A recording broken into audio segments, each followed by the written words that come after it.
5. Is it going? It's going. It's going.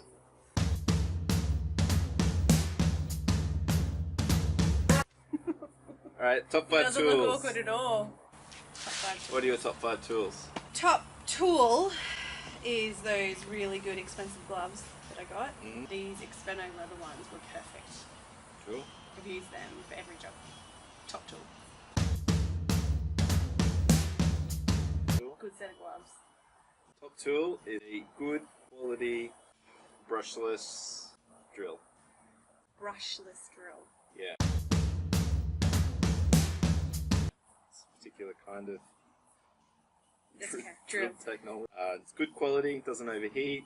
It works, has a long battery life, and it, unlike a lot of the cheap drills I've had that have died or run out of batteries really quickly, these ones just power on all day. And we kind of learnt that the hard way because we started with some cheap drills, and then halfway through a job you've like chuffed off to Bunnings to go get some new drills. Yeah. So if you can afford an expensive drill, get one.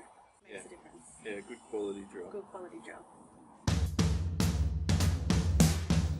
Second top. Yeah.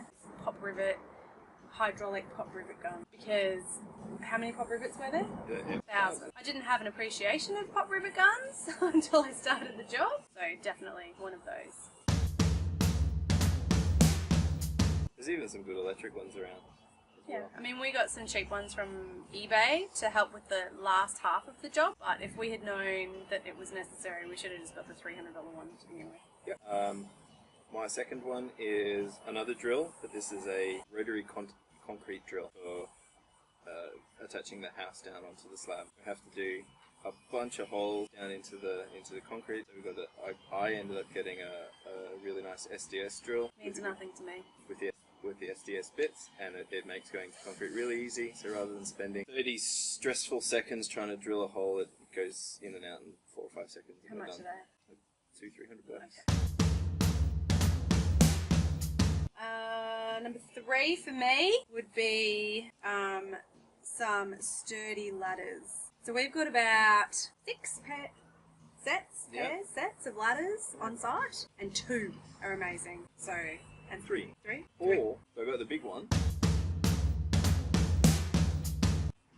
The very, very big one. I only use 2. I think a really good ladder. Yeah.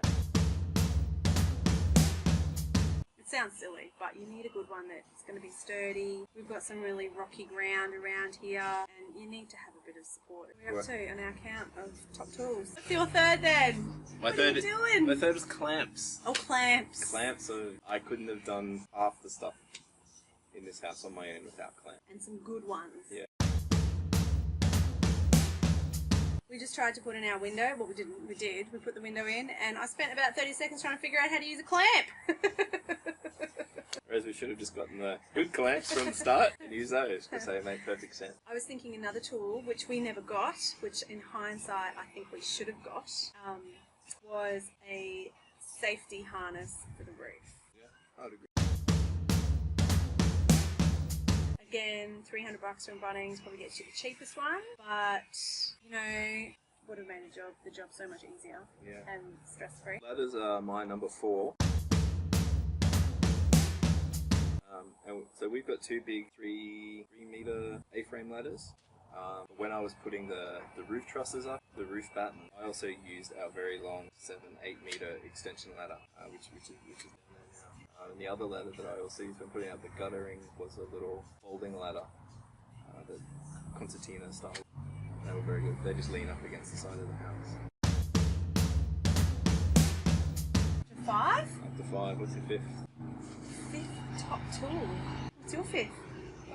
You know what? I think my top 5 tool is it's something that we made before the house arrived, because Pal, our kit home company, suggested we make the pallets. The pallets. We made a whole bunch of pallets for the house when it gets delivered off the truck to sit on. So the pallet is the tool? The pallet is the tool, because we've used them. Good. Use them to weigh things down, to put stuff on, to stack stuff. We had to make 30 of them. So top 5 tools done. Yeah, top 5 tools. Easy as. Let's do a recap. High five.